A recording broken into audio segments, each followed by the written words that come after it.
Welcome to Read Ancient Languages. I'm Dr. Fausto Labruto. Today we will talk about the Etruscans, the language, and in particular their alphabet. So who were the Etruscans? The Etruscans were a population who inhabited ancient Italy between the 9th and 1st century BC. As you can see from this map, the core territory of the Etruscans was the area which corresponds to today's regions of Tuscany and Lazio in Italy. However, at some point during their history, they expanded all the way up to the Po River Valley in northern Italy and all the way down to the area around Naples. By 750 BC, the Etruscans flourished in literature, art, architecture, commerce. They had a well-established judicial and political system. They never united into one single nation. They lived as a collection of small city-states, but they had a strong cultural and ethnic identity. According to tradition, Rome was founded in 753 BC, which means that the Etruscan culture predates the Roman Latin culture. However, the Roman Latin culture prevailed militarily. So the Romans invaded the entire territory of Italy, and the Etruscan culture was partially displaced and partially absorbed into the Roman culture. For what concerns the Etruscan language, by 1st century BC, there is no longer any evidence that the Etruscan language was spoken. It only remained in some literature, in particular in religious rituals. And it is about the language that we will talk mainly today, and the alphabet the Etruscan used to write their language. And the most interesting aspect of the Etruscan alphabet is that the Latin alphabet, which we use today for writing English and so many other languages, is derived from the Etruscan alphabet. And to know more about the background and the history of this alphabet, we have to take a step back a couple of thousand years to the regions of Mesopotamia and ancient Egypt, where the Sumerian civilization and the ancient Egyptian civilization independently introduced the two earliest writing systems in the history of civilization. The Sumerians introduced the cuneiform writing system, and the ancient Egyptians the hieroglyphic writing system. These two writing systems were extremely successful, and they were the primary method for writing for thousands of years. However, they come with their own baggage of complexity. The cuneiform writing system is based on syllabograms, which means that each symbol represents a syllable. So typically, a writer should memorize a couple of hundred such symbols. The hieroglyphic system is a logographic writing system, which means that each of these drawings or a set of drawings represents a separate word, which means that a writer needed to memorize literally hundreds of symbols. Now, at that age, not many people could afford to study and learn so many symbols, so the levels of literacy were extremely low.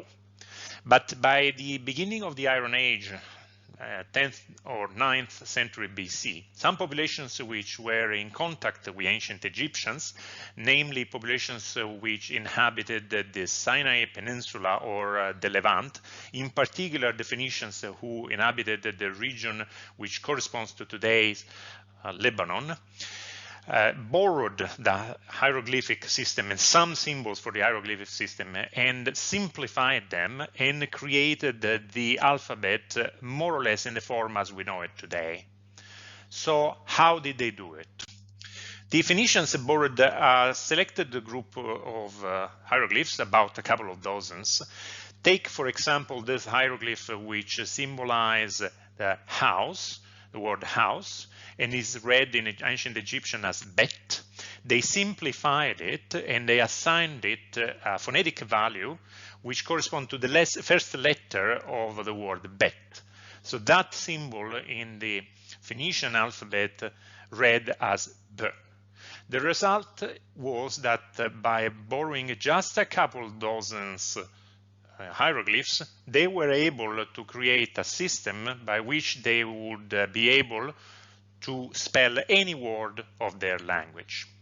Now, I have to say that technically the Phoenician alphabet is a misnomer because the Phoenicians did not have the vowels in their alphabet. So the technical word is not alphabet, but abjad. Anyways, the Phoenicians were keen at maritime commerce, so they came in contact with other civilizations in Eastern Mediterranean, in particular with the Greeks. And the Greeks, and in particular the Greeks from the island of Euboea, represented here in red on the east coast of Greece, were very quick at adopting the Phoenician alphabet and adapting it to their phonology by introducing the vowels.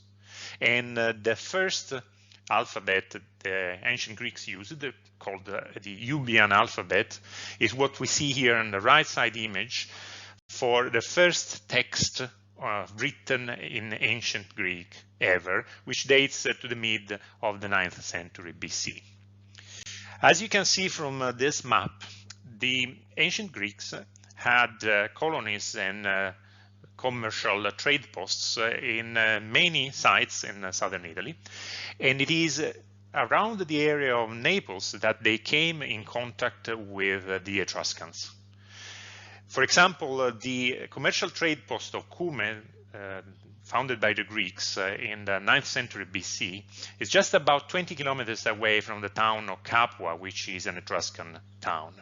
So the commercial and cultural interchange was intense, and the Etruscans mutated from the Greeks the use of the alphabet. However, just like the Greeks had to adapt the Phoenician alphabet to their phonology, the Etruscans had to adapt the Greek alphabet to their phonology. So to start with, the letters D, B, O, which of course in ancient Greek were delta, B, and omicron, beta and omicron, they are not used in the Etruscan language. So therefore, the Etruscans just got rid of them. On the other hand, the ancient Greek alphabet featured two letters to express the K sound, namely the kappa on the left and the koppa on the right. The Etruscans adopted the kappa and later complemented it with the C letter, whereas later on the Latins adopted the koppa, and it survives to our day as the letter Q. Another issue was that the Etruscans had in their language the sound F, and the ancient Greeks did not have it. So the Etruscans had to recur to a new symbol, which doesn't exist in the Greek alphabet, and they introduced, probably mutated from another Italian culture. And that symbol, which looks like a number 8, is read F. Know that there could be an objection. People ask, well, wouldn't the Greeks have the F sound, namely the phi? Yes, they did, but they did only after the 4th century BC. Before the 4th century BC, in the Greek language, there was no F sound. There was more a aspirated P sound, which was pronounced something like P. And the matter becomes even more complicated with the sound S, because the Etruscans had two sounds. One was the pure S sound, and the other was the Sh sound, which the Greek alphabet didn't feature.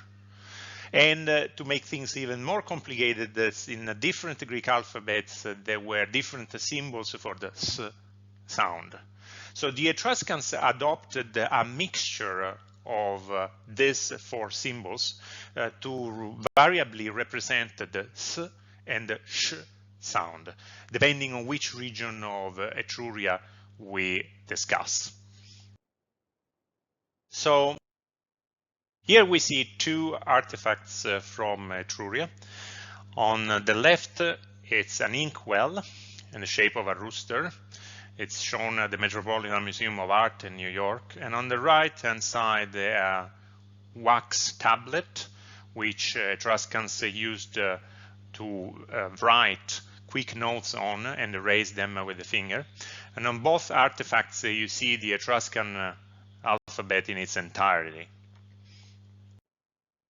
This is another example of short Etruscan text. It's incited on the bronze statue of Etruscan magistrate. It's a funerary monument. The name of the magistrate was Aulus Metellus. And as you can see, there are tiny dots separating each word. This is a fashion that started relatively late in Etruscan literature, because initially Etruscans wrote in a continuous stream of letters with no separations between words.